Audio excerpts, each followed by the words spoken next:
I never thought I'd be the kind of person who could be bought.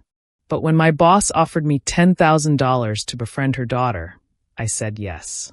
What I didn't expect was to fall in love with her. And what I definitely didn't expect was for her to find out the truth. It started on a Tuesday morning. I've always believed that every person has a price. Not in a cynical way, but in a practical one. We all make compromises, trade pieces of ourselves for security, comfort, or survival.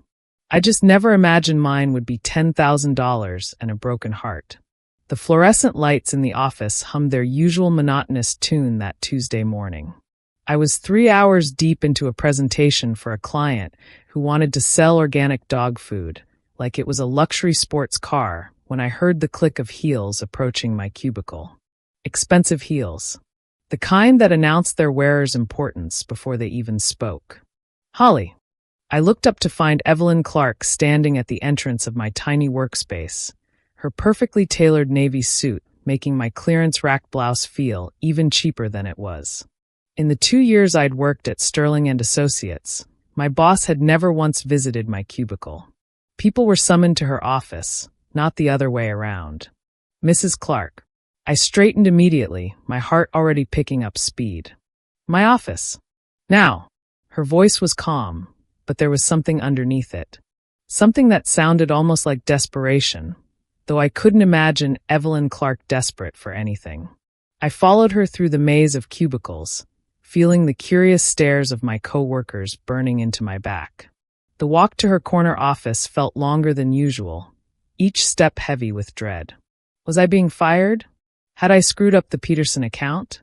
My mind raced through every possible mistake I could have made. Her office was exactly what you'd expect from a woman who'd built a multi-million-dollar advertising firm from nothing. Floor-to-ceiling windows overlooking the city, minimalist furniture that probably cost more than my car, and walls decorated with awards that gleamed in the afternoon light.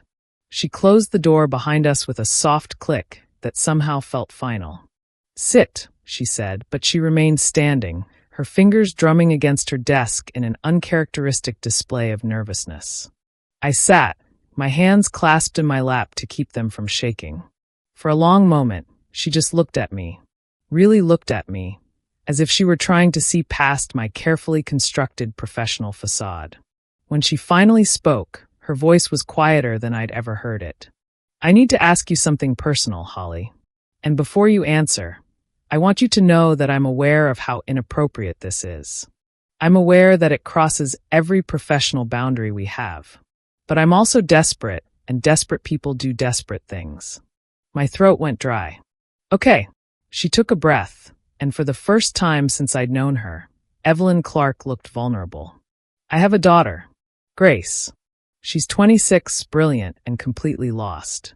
About a year ago, something happened. I don't know what. She won't tell me, but it broke something inside her." Her voice cracked slightly. "She doesn't leave the house anymore. She's dropped out of her graduate program. She won't see her old friends. She barely speaks to me. I've tried everything: therapists, medication, pleading, threatening, but nothing works. She's drowning, Holly, and I can't reach her." I didn't know what to say. I'd never heard Evelyn speak about her personal life. I hadn't even known she had a daughter. "I've been watching you," she continued, pacing now. "The way you interact with people, the way you make them feel seen. You have this quality, this warmth that draws people in. And I thought maybe, just maybe, if someone new entered Grace's life, someone she doesn't associate with all her pain, someone who could just be there without the weight of history, maybe she'd let them in." Understanding crashed over me like cold water. "You want me to befriend your daughter?" "Yes." She turned to face me fully. "I want to hire you to spend time with her. Take her out, talk to her, help her remember what it feels like to be alive. I don't expect you to fix her. I know you're not a therapist. I just want you to be her friend." The word hire hung between us, heavy and uncomfortable. "Mrs. Clark, I don't think." $10,000. The number stopped me mid-sentence. $10,000. That was 3 months of rent. That was my student loans. That was the breathing room I hadn't had since I graduated college, and discovered that an advertising degree didn't guarantee anything except debt. I know it sounds insane, Evelyn said quickly. I know this is something people should do out of kindness, not for money. But I also know you've been picking up every overtime shift available. I know you're drowning in bills. I'm not trying to manipulate you, Holly. I'm just being honest about what I can offer and what I need in return. I stared at my hands, my mind spinning. This was wrong, wasn't it? Being paid to pretend to be someone's friend felt like something out of a movie about terrible people making terrible choices. But then again, wasn't all of advertising just getting paid to make people believe things? And I needed the money. God, I needed the money. What if she finds out? I asked quietly. Evelyn's jaw tightened. She can't. It would destroy whatever progress you might make. So you want me to lie to her? I want you to help her. Evelyn's eyes were fierce now. However you can. And yes, that means not telling her about our arrangement. Is it ideal? No. But nothing about this situation is ideal, Holly. My daughter is disappearing, and I'm running out of options. I should have said no. Every instinct I had told me this would end badly. But I thought about my bank account, hovering dangerously close to zero. I thought about the collection agency calls I'd been ignoring. I thought about how tired I was of barely surviving. How would this even work? I heard myself ask.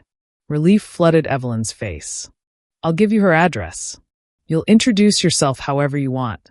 Maybe say you're new to the neighborhood, that you work with me and thought you'd stop by. Feel it out. See if she'll talk to you. I'll transfer half the money up front, half when. She paused. When I see improvement. And if she doesn't want to spend time with me, then you'll have $5,000 for trying. Evelyn pulled out her phone. But I don't think that will happen. Like I said, I've been watching you. You're good with people, Holly. You make them feel comfortable.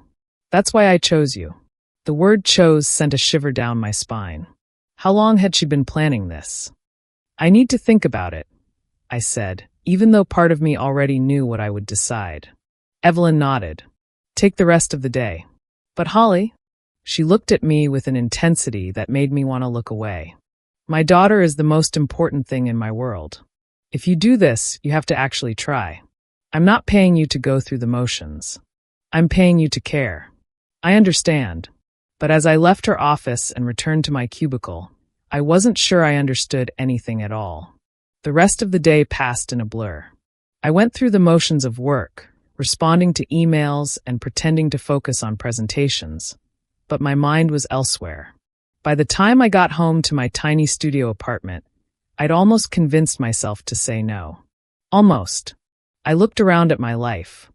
The mattress on the floor because I couldn't afford a bed frame, the empty refrigerator, the stack of bills on my counter that I'd been too afraid to open. When had everything become so hard? When had I become the kind of person who was one emergency away from complete disaster? My phone buzzed. A text from Evelyn. I know it's a difficult decision. Whatever you choose, I respect it.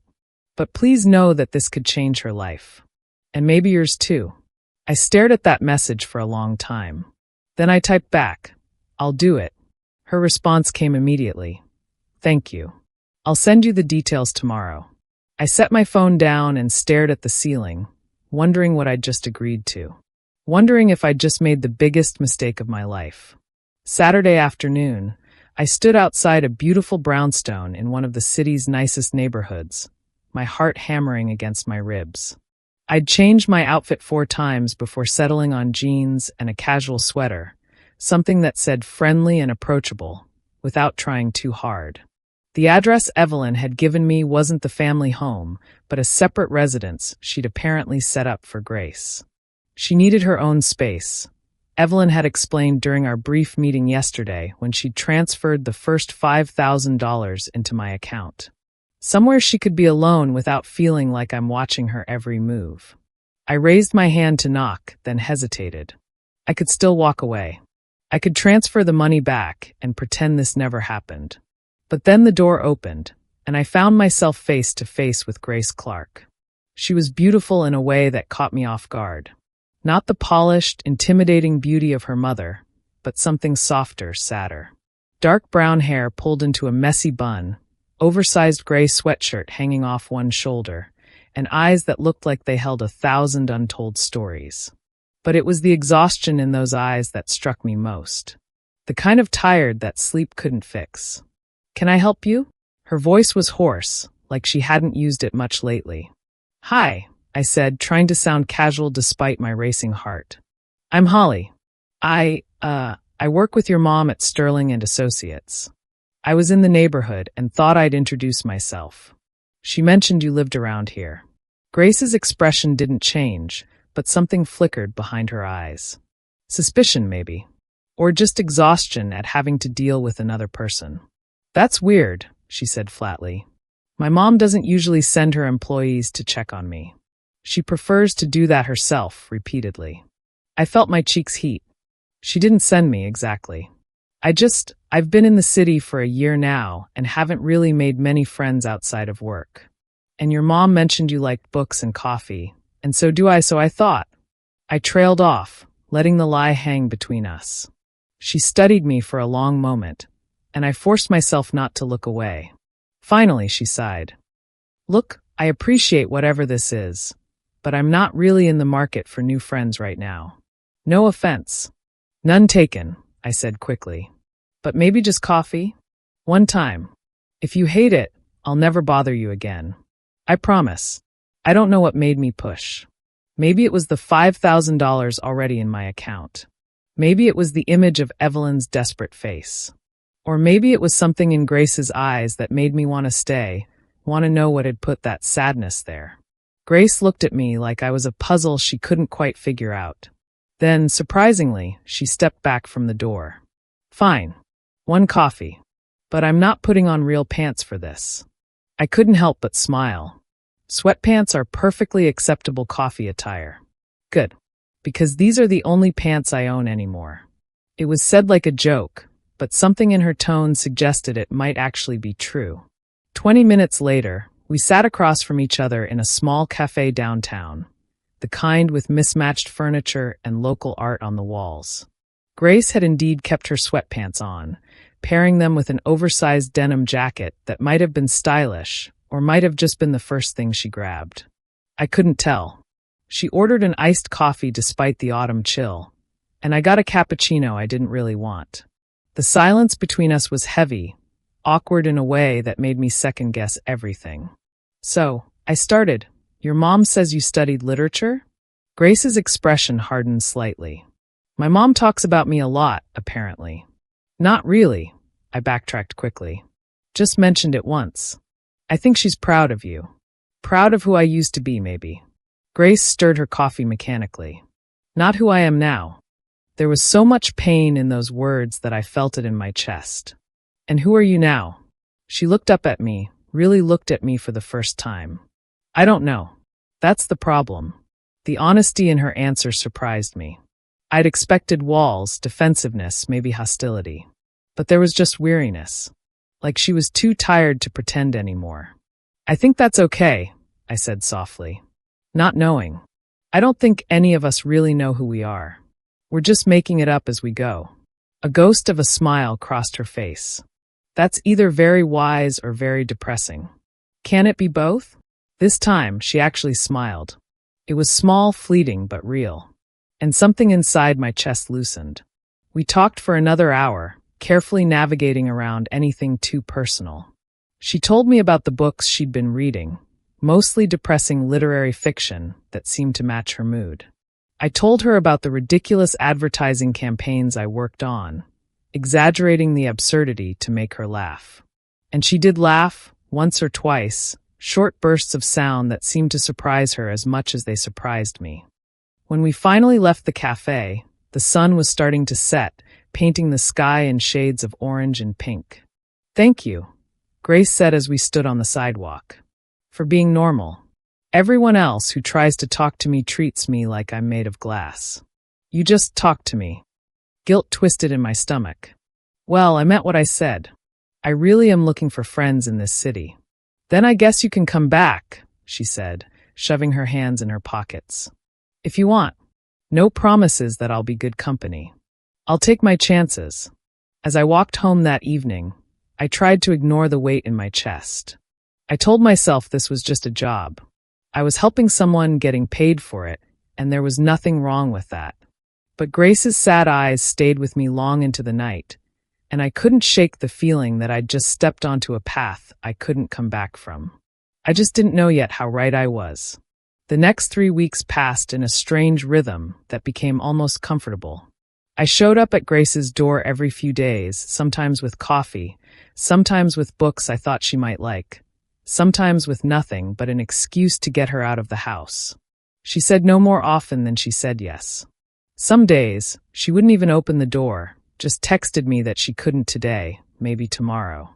Other days, she'd answer in pajamas at 3 in the afternoon, her hair unbrushed and her eyes red-rimmed, and I'd know that whatever demons she was fighting had won that particular battle. But slowly, gradually, she started saying yes more often. We fell into an easy pattern. Coffee shops where we'd sit for hours talking about everything except what was really wrong. Bookstores where she'd run her fingers along spines like she was greeting old friends. Sometimes we'd just walk through the city, her hands shoved in her pockets, her face tilted toward the sky like she was remembering what sunlight felt like. I learned things about her in fragments. She'd been 2 years into a PhD in comparative literature when she'd dropped out. She had a younger brother who lived in Seattle and called her every week, though she rarely answered. She'd once wanted to be a professor, to spend her life surrounded by words and ideas and students who still believed literature could change the world. What happened? I asked one afternoon as we sat on a bench in the park, watching the autumn leaves drift down around us. She was quiet for so long I thought she wouldn't answer. Then, I fell in love with someone who turned out to be someone else entirely. And when it ended, I realized I didn't know how to be a person anymore. Isn't that pathetic? Losing yourself so completely in someone else that when they're gone, you're gone too. My chest ached. That's not pathetic. That's human. It's weak. It's brave, I countered. Loving someone that much, even if it ends badly. Most people never let themselves feel that deeply because they're terrified of exactly what you're going through. She looked at me then, really looked at me, and something passed between us. Something I wasn't ready to name. You're different from what I expected, she said softly. What did you expect? Someone my mother sent to fix me. Someone with a checklist and a sympathetic smile and absolutely no idea what it feels like to be this tired of existing. She paused. But you don't treat me like a project. You treat me like a person. Guilt crashed over me so hard I had to look away. If only she knew. If only she knew that I was exactly what she'd expected, just better at hiding it. Grace, I started, but she cut me off. Thank you, Holly, for showing up. For not giving up when I'm terrible company. For just being here. The words I should have said died in my throat. Instead, I just nodded, hating myself a little more with each passing second. It was a rainy Tuesday afternoon when everything started to shift. Grace had actually invited me over, which was rare. Usually, I was the one initiating, always careful not to push too hard but consistent enough that she knew I wasn't going anywhere. Her apartment was small but cozy, filled with books stacked on every available surface and plants she was trying desperately to keep alive. We'd ordered takeout and settled on her worn couch to watch a film she'd been wanting to see, some French movie about loss and memory that felt almost too on the nose. The rain drummed against the windows, creating a cocoon of sound that made the rest of the world feel very far away. Grace was curled into the corner of the couch, a blanket wrapped around her shoulders, and I was hyper-aware of every inch of space between us. When the movie ended, we sat in silence as the credits rolled. The main character had spent the entire film trying to outrun her grief, only to realize that the only way through was to feel it all, every terrible, beautiful moment of it. Do you think that's true? Grace asked, her voice barely above a whisper. That the only way out is through? I think it's the only way that doesn't destroy you, I said carefully. She turned to face me, and in the dim light of the apartment, her eyes looked darker, deeper. What are you running from, Holly? The question caught me off guard. What makes you think I'm running from anything? Because you're here, she said simply. Spending all this time with someone you barely know, someone who's barely functional most days. People don't do that unless they're avoiding something in their own life. She was more perceptive than I'd given her credit for. Maybe I just like your company. Maybe, she agreed. But I don't think that's all of it. I should have redirected the conversation. Should have made a joke or changed the subject. Instead, I found myself telling the truth. Or at least part of it. I'm running from the fact that I'm almost 30 and I have nothing to show for it, I admitted. No real career, no savings, no relationship, no plan. I work a job I don't care about to pay rent on an apartment I hate, and most days I wonder if this is all there is. If I'm just going to keep treading water until I drown. Grace didn't look away, didn't offer empty reassurances. She just listened, and somehow that was exactly what I needed. So maybe you're right, I continued. Maybe I am here because it's easier to focus on someone else's problems than my own. Or maybe I'm here because being around you makes me feel less alone. Is that selfish? No, she said softly. It's honest. She shifted closer on the couch, close enough that I could see the flecks of gold in her brown eyes, close enough that I could smell her shampoo, something floral and clean. Holly, she started, then stopped, seeming to gather courage. Can I tell you something? Of course. I think about you a lot. When you're not here, I mean. I catch myself wondering what you're doing, whether you're okay, whether you'll come back. She took a shaky breath. And I know this is probably a terrible idea, considering I'm a mess, and you're just trying to be a good friend. But I think I'm starting to feel something for you. Something more than friendship. The world seemed to tilt on its axis. My heart was pounding so hard I was sure she could hear it. Every rational thought in my head screamed at me to shut this down, to protect her from the inevitable hurt that would come when she learned the truth. But looking at her, seeing the vulnerability in her eyes, the way she was opening herself up despite every wall she'd built, I couldn't find the words to push her away. Grace, you don't have to say anything, she interrupted quickly. I just needed you to know. I'm tired of hiding how I feel about things. I've spent the last year pretending I don't feel anything at all, and I can't do it anymore. Especially not with you.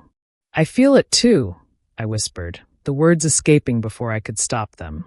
I think about you constantly. You've become the best part of my days. Her eyes widened, hope and fear mingling in her expression. Really? Really? She leaned in slowly, giving me every opportunity to pull away. But I didn't. I couldn't. When her lips met mine, soft and tentative and perfect, I forgot every reason this was wrong. I forgot about the money, about Evelyn, about the lie that had brought me here. There was only Grace, only this moment, only the feeling of finally coming home to a place I'd never been. When we finally pulled apart, she was smiling. Really smiling. It transformed her entire face, made her look younger, lighter. I never thought I'd feel this again, she said, her forehead resting against mine. I thought I was broken beyond repair. The guilt hit me like a physical blow. She thought this was real, thought I'd chosen her freely. But this whole thing was built on a transaction, on money and lies and manipulation. I was the worst kind of person, letting her believe in something that started as nothing more than a job. You're not broken, I managed to say. You're just hurt. There's a difference. She kissed me again, and I let myself get lost in it, pushing away the voice in my head that screamed this was wrong, that I had to tell her the truth. Tomorrow, I promised myself. I'll tell her tomorrow. But tomorrow came and went, and I said nothing. The next 2 weeks were the best and worst of my life. Grace and I fell into something that felt like a relationship, though neither of us said the word out loud. We spent nearly every day together. She started leaving her apartment more, started talking about maybe taking an online class, started looking less like someone barely surviving and more like someone learning to live again. And I fell completely, irrevocably in love with her. It wasn't the way I'd imagined falling in love would be. There were no grand gestures or dramatic declarations. It was in the small moments. The way she'd absently reach for my hand when we walked, the sound of her laugh when I made a terrible joke, the concentration on her face when she read. The way she'd look at me sometimes like I was the answer to a question she'd been asking her whole life. But underneath every beautiful moment was the constant, gnawing awareness that it was all built on a lie. I'd stopped going to the office, had called in sick for a week straight because I couldn't face Evelyn.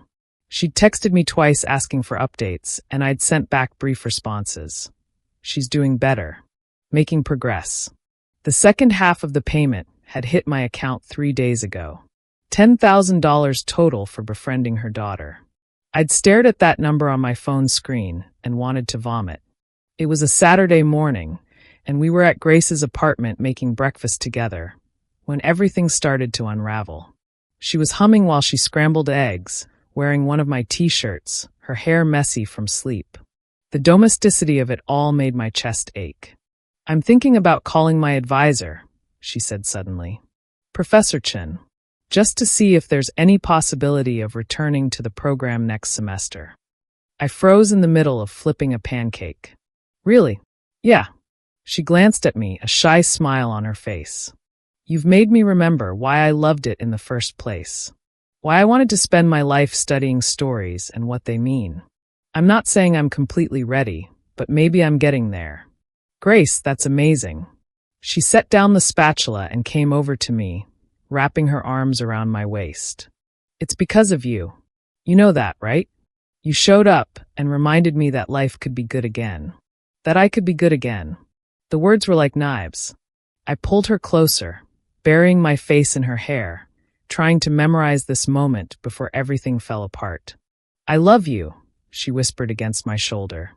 "I know it's soon, and maybe I shouldn't say it, but I love you, Holly. I need you to know that." Tears burned behind my eyes. "I love you too." And I did. God, I did. Which made what I was about to do so much worse. "Grace, I need to tell you something." I started, but her phone rang, cutting me off. She pulled back to look at the screen and frowned. "It's my mom. I should probably." She answered, stepping away. "Hey, Mom." I couldn't hear Evelyn's side of the conversation, but I watched Grace's expression shift from casual to confused to something that made my blood run cold. "What do you mean you need to discuss the arrangement?" Grace asked, her voice taking on an edge I'd never heard before. "What arrangement?" My heart stopped. "Mom, what are you talking about? Who's Holly?" A long pause. "She's right here." "She's where?" Another pause, and then Grace's face went completely white. "You paid her? To spend time with me?" The phone slipped from her hand and clattered to the floor. She turned to me slowly, and the look on her face broke something inside me that I knew would never heal. "Tell me she's wrong," Grace said, her voice shaking. "Tell me my mother didn't hire you to be my friend." I opened my mouth, but no words came out. The silence was answer enough. "Oh my God." She took a step back, then another, like she couldn't stand to be near me. "This whole time, everything, it was all because she paid you." "Grace, please let me explain." "Explain what?" Her voice cracked. "That you took money to pretend to care about me? That every conversation, every moment, every time you said you cared, it was all just you doing a job." "No," I said desperately. "It started that way, but it's not like that now. I love you, Grace. Everything I've felt, everything between us, that's real. I swear to you." "You swear?" She laughed, a terrible, broken sound. "You've been lying to me from the moment we met, and now you want me to believe you when you swear something? How stupid do you think I am?" "I never thought you were stupid. I just what? Just thought you could take my mother's money and play with my feelings, and I'd never find out." Tears were streaming down her face now. "I told you things, Holly. I trusted you. I let myself fall in love with you because I thought you chose me. I thought after everything that happened, after Sarah destroyed me, maybe I'd found someone who actually wanted to be with me for me. But you're worse than her. At least she pretended to love me without being paid for it." Each word was a blow. "Grace, please. Get out. Let me explain. Get out." She was sobbing now, her whole body shaking. "I can't look at you. I can't. I trusted you. I loved you. And you were just cashing a check." "It's not like that," I said, tears running down my own face. "I fell in love with you. That was never part of the plan. The money doesn't matter. The money doesn't matter? She looked at me with such pure disgust that I wanted to disappear. Then why did you take it? If you really cared about me, why didn't you just tell me the truth? I had no answer. Nothing that would make this better. Nothing that would fix what I'd broken. I'm sorry, I whispered. Grace, I'm so sorry. Sorry doesn't change anything. She wiped her face roughly. You need to leave. Now. And don't come back. Ever. I wanted to fight, to plead, to somehow make her understand. But I'd lost that right the moment I'd accepted Evelyn's offer. So I picked up my jacket and walked to the door, my vision blurred with tears. At the threshold, I turned back one more time. Grace was standing in the middle of her kitchen, arms wrapped around herself, looking smaller and more broken than she had the day I'd met her. And I'd done that. I'd made her trust again just to destroy her all over again. For what it's worth, I said quietly, loving you was the easiest thing I've ever done. She didn't respond, didn't even look at me. I left, and the sound of her sobs followed me all the way down the stairs. 3 days passed in a fog of misery. I called in sick to work again, ignored the texts from Evelyn demanding to know what had happened. I stayed in my apartment, couldn't eat, couldn't sleep, couldn't do anything but replay every moment with Grace and hate myself more with each memory. On the 4th day, I found myself standing outside her door at 2 a.m. I knew she was probably asleep. I knew she didn't want to see me. But I had to try one more time. Grace, I said softly, knowing she probably couldn't hear me through the door. I know you don't want to hear from me. I know I have no right to be here. But I need you to know something. I pressed my forehead against the door, tears streaming down my face. When your mom first offered me that money, I told myself it was just a job. Easy money to help someone who needed it. I convinced myself there was nothing wrong with that. My voice cracked. But from the first moment I met you, you started changing me. The way you saw the world, your intelligence, your humor even when you were drowning in sadness. You made me want to be better. To do better. I took a shaky breath. I should have told you the truth immediately. I know that. But every day I spent with you, I fell more in love with you, and I became more terrified of losing you. So I kept lying, thinking I could protect what we had. But all I did was make everything worse. The hallway was silent except for my quiet sobs. You said I made you remember why you loved literature, why you wanted to study stories. You made me remember what it feels like to truly care about someone, to put their needs above everything else. You made me remember that life could be more than just surviving. And I'm so sorry that the way I showed you that was through a lie. I slid a folded piece of paper under her door, my hands shaking. I love you, Grace. Not because anyone paid me to. Not because I felt obligated. But because you're extraordinary, and knowing you has been the best thing that's ever happened to me. I know I don't deserve your forgiveness. I know I've lost you forever. But I needed you to know that loving you was the only real thing in my life. I waited for a moment, hoping the door might open, knowing it wouldn't. Finally, I turned and walked away, leaving my heart behind in that hallway. When morning came, my phone buzzed with a text from an unknown number. But I knew who it was. There's a bench by the pond in Riverside Park. The one near the oak tree. Be there at noon. My hands shook so badly I almost dropped my phone. She wanted to meet. I didn't know if it was to tell me off in person or to give me a chance to explain more fully, but I'd take whatever she was willing to give me. I arrived 15 minutes early and sat on the bench, my leg bouncing anxiously. When Grace finally appeared, walking slowly across the grass, I felt like I couldn't breathe. She looked exhausted, her eyes red-rimmed, her posture defeated. I'd done that to her. I'd broken her all over again. She sat down on the far end of the bench, as far from me as possible, while still being on the same piece of furniture. For a long time, neither of us spoke. I read your note, she finally said, her voice hoarse. About 50 times. Grace, let me talk, she interrupted. Please. I nodded, clenching my hands in my lap to keep from reaching for her. I've spent the last 3 days trying to figure out which parts were real and which parts were lies, she continued, staring at the pond. And the truth is, I don't think I'll ever really know. Maybe you did fall in love with me. Maybe everything after that first day was genuine. But it doesn't change the fact that you came into my life under false pretenses. It doesn't change the fact that when I was at my most vulnerable, when I was barely holding on, you saw an opportunity instead of a person. That's not fair, I said quietly. I saw you. I always saw you. Did you? She finally turned to look at me, and the pain in her eyes was devastating. Or did you see someone broken enough to need fixing? Someone desperate enough to believe that a stranger showing up at her door actually cared? Both, I admitted. At first, I saw what your mother saw.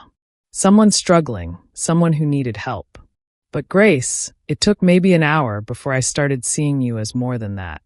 Your wit, your intelligence, the way you could quote obscure poetry and make terrible puns in the same breath. I saw all of you, not just your pain. But you still lied. Yes. She looked away again. My ex, Sarah, she lied to me for 8 months. She was engaged to someone else the entire time we were together. And when I found out, when everything came crashing down, I swore I'd never let anyone fool me like that again. I'd never be that naive again. Her laugh was bitter. And then you came along, and I let myself believe that maybe I'd been wrong to close myself off. That maybe there were still good people in the world. What does it say about me that I fell for another lie? It says you're brave enough to keep trying, I said. It says you're stronger than you think. I don't feel strong. I feel like an idiot. We sat in silence, watching ducks glide across the pond. A jogger passed by, a mother pushed a stroller, life continuing around us like the world hadn't just ended. I don't know if I can forgive you, Grace said eventually. I want to. Part of me really wants to believe that what we had was real, that the feelings were genuine even if the beginning was fake. But I don't know if I can ever trust you again. And what's a relationship without trust? My heart sank, but I forced myself to nod. I understand. But, she continued, and my head snapped up, I also don't know if I can just walk away. Because despite everything, despite the lies and the betrayal, you did help me. You did make me want to live again. And I don't think I can just pretend none of that happened. What are you saying? She finally looked at me fully, and there was something in her expression I couldn't quite read. I'm saying I need time. I'm saying I don't know what happens next. But I'm also saying that I'm here, talking to you, when every logical part of my brain says I should never speak to you again. So maybe there's hope for us. Or maybe this is just me being stupid again. You're not stupid, I said firmly. You're giving someone who doesn't deserve it a chance to prove they can be better. That's not stupid. That's incredibly generous. She stood up slowly. I'm going back to therapy. Real therapy, not whatever this was. And I think you should too. We both have things we need to work through. I will, I promised immediately. Whatever you need. I need honesty, she said. Complete, brutal honesty, even when it's uncomfortable. No more secrets, no more lies, no matter how small. If we're going to have any chance at this, that's the foundation we need. I promise, I said, standing to face her. No more lies. Ever. She studied me for a long moment. Then slowly she held out her hand. Not for a handshake, not for anything romantic, just a simple gesture of connection. I took it, fighting back tears. This doesn't mean everything's okay, she said quietly. This doesn't mean I forgive you, or that we're back together. This just means I'm willing to see if maybe, eventually, we could rebuild something real. Something that isn't built on money and lies. That's all I'm asking for, I whispered. A chance to prove that what I feel for you is real. She squeezed my hand once, then let go. I'll call you when I'm ready to talk again. It might be days. It might be weeks. But don't show up at my apartment. Don't try to rush this. Let me come to you. Okay. She turned to leave, then paused. Holly.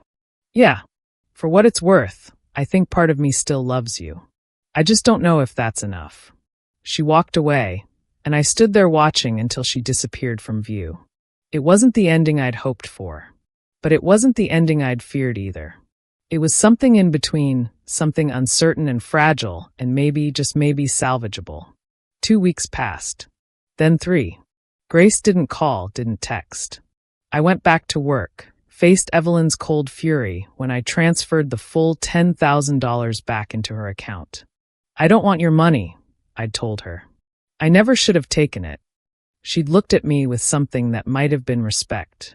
My daughter is stronger than either of us gave her credit for. Maybe we both needed to learn that.